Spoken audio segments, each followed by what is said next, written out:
Assalamualaikum warahmatullahi wabarakatuh. Perkenalkan, nama saya Aisyah Rosyana Dewi. Saya dari Prodi Ilmu Pemerintahan kelas 2A, Fakultas Ilmu Sosial dan Ilmu Politik. Baik, di sini saya akan menjelaskan tentang materi demokrasi Indonesia. Baik, yang pertama yaitu pengertian demokrasi. Demokrasi adalah bentuk atau mekanisme sistem pemerintahan suatu negara sebagai upaya mewujudkan kedaulatan rakyat, kekuasaan warga negara atas negara untuk dijalankan oleh pemerintah negara tersebut. Ciri-ciri demokrasi. Sebuah negara bisa disebut sebagai negara demokrasi manakala memiliki sejumlah ciri-ciri. Ciri-ciri itu sering disebut sebagai pilar demokrasi. Adapun ciri-ciri pemerintahan demokrasi sebagai berikut. Ciri-ciri yang pertama yaitu kedaulatan rakyat. Kedaulatan berarti kekuasaan tertinggi. Dalam negara demokrasi, pemilik kedaulatan adalah rakyat, bukan penguasa. Kekuasaan tertinggi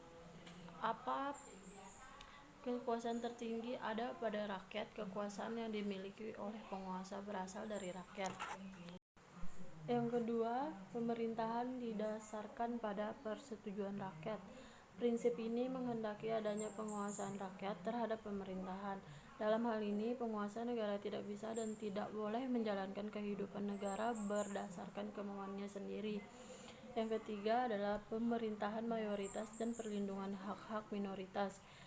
Prinsip ini menghendaki adanya keadilan dalam keputusan yang sesuai dengan kehendak rakyat. Dalam kenyataan, kehendak rakyat bisa berbeda-beda, tidak sama. Dalam hal ini demikian, keputusan diambil sesuai kehendak mayoritas rakyat. Namun, keputusan tersebut harus menghormati hak-hak minoritas. Yang keempat yaitu jaminan hak-hak asasi manusia. Prinsip ini menghendaki adanya jaminan hak-hak asasi. Jaminan tersebut dinyatakan dalam konstitusi. Jaminan hak asasi itu sekurang-kurangnya meliputi hak-hak dasar. Hak-hak tersebut meliputi yang pertama, hak-hak mengemukakan pendapat, berekspresi, dan pers bebas. Yang kedua yaitu hak beragama. Yang ketiga, hak hidup, hak berserikat dan berkumpul. Yang keempat, hak persamaan perlindungan hukum. Yang kelima, hak atas proses peradilan yang bebas. 5. Pemilu yang bebas dan adil. Prinsip ini menghendaki adanya pergantian pimpinan pemerintahan secara damai dan teratur. Hal ini penting untuk menjaga agar kehidupan rakyat tidak diselewengkan. Untuk itu diselenggarakan pemilu. Yang keenam yaitu persamaan di depan hukum. Prinsip ini menghendaki adanya persamaan politik, maksudnya secara hukum setiap warga negara. Yang kedua yaitu batang tubuh Undang-Undang Dasar 1945 yang pasal 1 ayat 2 yaitu tentang kedaulatan adalah di tangan rakyat. Pasal 2 yaitu tentang majelis permusyawaratan rakyat. Pasal 6 yaitu tentang pemilihan presiden dan wakil presiden. Pasal 24 dan pasal 25 yaitu tentang peradilan yang merdeka. Pasal 27 ayat 1 yaitu tentang persamaan penduduk di dalam hukum. Pasal 28 yaitu tentang kemerdekaan berserikat dan berkumpul. Selanjutnya yaitu jenis-jenis demokrasi. Yang pertama, demokrasi ditinjau dari cara penyaluran kehendak rakyat. Demokrasi langsung dipraktikkan di negara-negara kota pada zaman Yunani kuno. Pada masa itu, seluruh rakyat dapat menyampaikan aspirasi dan pandangannya secara langsung. Dengan demikian, pemerintahan dapat mengetahui aspirasi dan persoalan-persoalan yang sebenarnya dihadapi masyarakat. Namun, dalam zaman modern, demokrasi langsung sulit dilaksanakan karena sulitnya mencari tempat yang dapat menampung seluruh rakyat sekaligus dalam membicarakan satu urusan. Tidak setiap orang memahami persoalan-persoalan negara yang semakin rumit dan kompleks. Musyawarah tidak akan efektif, sehingga sulit menghasilkan keputusan yang baik. Yang kedua adalah demokrasi tidak langsung dan demokrasi perwakilan. Sistem demokrasi atau menggantikan demokrasi langsung, yang dalam menyalurkan kehendaknya rakyat memilih wakil-wakil mereka untuk duduk dalam parlemen. Aspirasi rakyat disampaikan melalui wakil-wakil mereka dan parlemen. Tipe demokrasi perwakilan berlainan menurut konstitusi negara masing-masing. Sistem pemerintahan ada dua macam, yaitu pemeliharaan secara langsung dan pemeliharaan bertingkat. Pemilihan secara langsung. Demokrasi ditinjau dari titik berat perhatiannya. Yang pertama yaitu demokrasi formal. Demokrasi formal menjunjung tinggi persamaan dalam bidang politik tanpa disertai upaya untuk mengurangi atau menghilangkan kesenjangan rakyat dalam bidang ekonomi.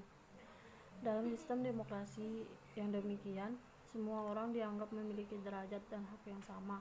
Namun, karena kesamaan itu, penerapan azas atau persaingan bebas dalam kehidupan dalam bidang ekonomi menyebabkan kesenjangan antara golongan kaya dan golongan miskin kian lebar. Kepentingan umum pun diabaikan. Demokrasi formal atau liberal sering pula disebut sebagai demokrasi barat karena pada umumnya dipraktikkan oleh negara-negara barat. Kaum komunis bahkan menyebutkan demokrasi kapitalis karena dalam pelaksanaannya kaum kapitalis selalu dimenangkan oleh pengaruh utang yang menguasai opini masyarakat. Kedua, demokrasi material. Demokrasi material menitik beratkan upaya-upaya menghilangkan perbedaan dalam bidang ekonomi sehingga persamaan hak dalam bidang politik kurang diperhatikan. Bahkan mudah dihilangkan untuk mengurangi perbedaan dalam bidang ekonomi. Partai pengusaha atau sebagai representasi kekuasaan negara akan menjadikan segala sesuatu sebagai milik negara. Hak milik pribadi tidak diakui, maka demi persamaan dalam bidang ekonomi, kebebasan dalam hak asasi manusia di bidang politik diabaikan. Demokrasi material menimbulkan perkosaan rohani dan spiritual. Demokrasi ini sering disebut demokrasi timur karena berkembang di negara-negara sosialis atau komunis di timur seperti Rusia, Polandia, dan Hongaria dengan ciri-ciri pertama sistem satu atau monopartai yaitu partai komunis di Rusia. Kedua, sistem otoritas yaitu otoritas penguasa dapat dipaksakan kepada rakyat. Yang ketiga itu sistem perangkap pimpinan yaitu pemimpin partai merangkap sebagai pimpinan negara atau pemerintahan. Yang keempat yaitu sistem permusatan kekuasaan di tangan penguasa tertinggi dan negara. Yang ketiga, demokrasi gabungan. Demokrasi ini mengambil kebaikan dan membuang keburukan demokrasi formal dan material. Persamaan derajat dan hak setiap orang tetap diakui, tetapi diperlukan pembatasan untuk mewujudkan kesejahteraan seluruh rakyat. Pelaksanaan demokrasi ini bergantung pada ideologi negara masing-masing sejauh tidak secara jelas kecenderungannya kepada demokrasi liberal atau demokrasi rakyat. Demokrasi ditinjau dari prinsip-prinsip ideologinya. Yang pertama, demokrasi konstitusional atau demokrasi liberal. Demokrasi yang didasari dan dijiwai oleh pandangan liberalisme, yaitu suatu paham yang menentukan pada kebebasan individu yang sangat luas dan longgar tanpa mengabaikan kepentingan umum. Yang kedua itu demokrasi rakyat atau demokrasi komunis, dinamakan demokrasi proletar, yang didasari dan dijiwai paham Marxisme dan komunis. Demokrasi rakyat mencita-citakan kehidupan yang tidak mengenal kelas sosial dan masyarakat ideal.